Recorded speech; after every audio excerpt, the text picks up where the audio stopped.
Immervision, c'est une compagnie qui a 11 ans aujourd'hui, qui a été créée en France et qui est venue s'installer au Québec en 2003. Nous sommes une compagnie de technologie, c'est-à-dire que notre technologie, c'est à la fois de l'optique et du software.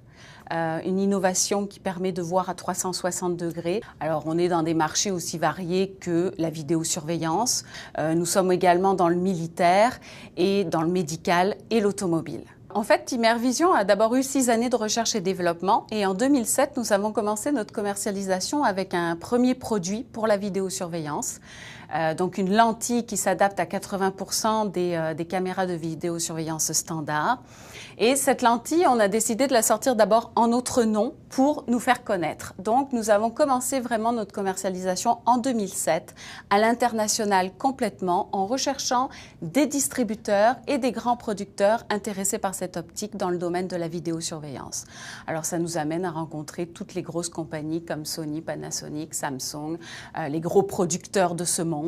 Et c'est ça qui nous a emmenés en fait directement en Asie, la Corée, le Japon, Taïwan et l'Inde, bien sûr, parce que ce sont des marchés hautement technologiques où on retrouve les compagnies les plus technologiques, celles qui pensent les produits en avance des autres et qui les produisent.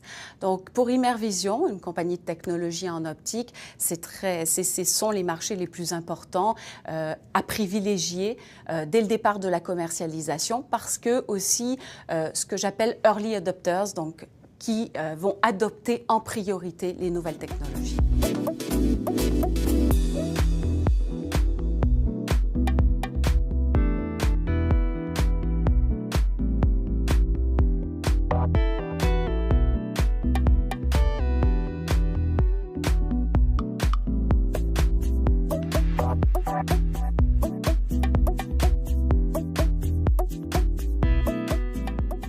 Les bureaux à l'étranger du Québec nous ont énormément aidés dans notre commercialisation et nous aident encore. D'abord parce que chacun de ces bureaux a à l'intérieur donc des professionnels qui sont des professionnels avec une expérience vraiment d'affaires dans différents domaines. Nous, bien sûr, on fait affaire avec les personnes qui ont une expérience en technologie et viennent apporter une expérience que nous, on n'a pas. Donc, une expérience de culture, de mœurs, de ces entreprises que l'on cible d'un point de vue commercial. Donc, ils nous accompagnent auprès de ces entreprises.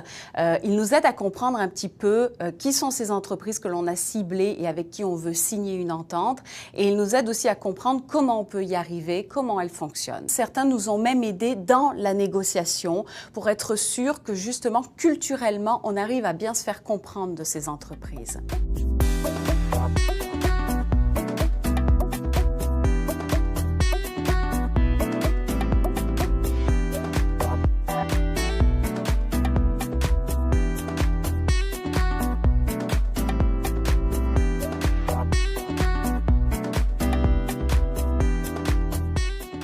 Un des plus beaux succès que nous avons eu, c'est de travailler très proche avec le Bureau du Québec à Tokyo et notamment Inagaki-san qui est vraiment quelqu'un très spécialisé avec une très belle expérience du milieu d'affaires et en technologie et qui nous a dès le départ conduit donc chez les entreprises que l'on ciblait, mais a réussi à nous obtenir les rendez-vous avec les bonnes personnes. Ce qui est important pour une compagnie qui débute sa commercialisation, d'abord, c'est d'avoir de la crédibilité. En ça, le Bureau du Québec en apporte beaucoup, de se présenter avec le Bureau du Québec et un agent de ce bureau-là.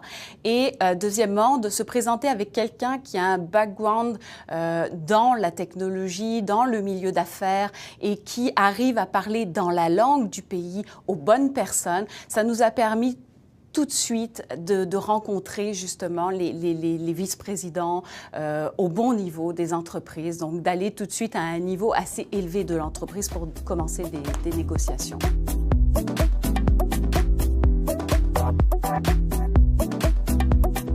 L'aide que nous apporte le Québec dans notre démarchage commercial est très important. Et je conseille d'ailleurs aux entreprises qui hésitent encore à se commercialiser à l'international de profiter de cette aide pour le faire, tout simplement.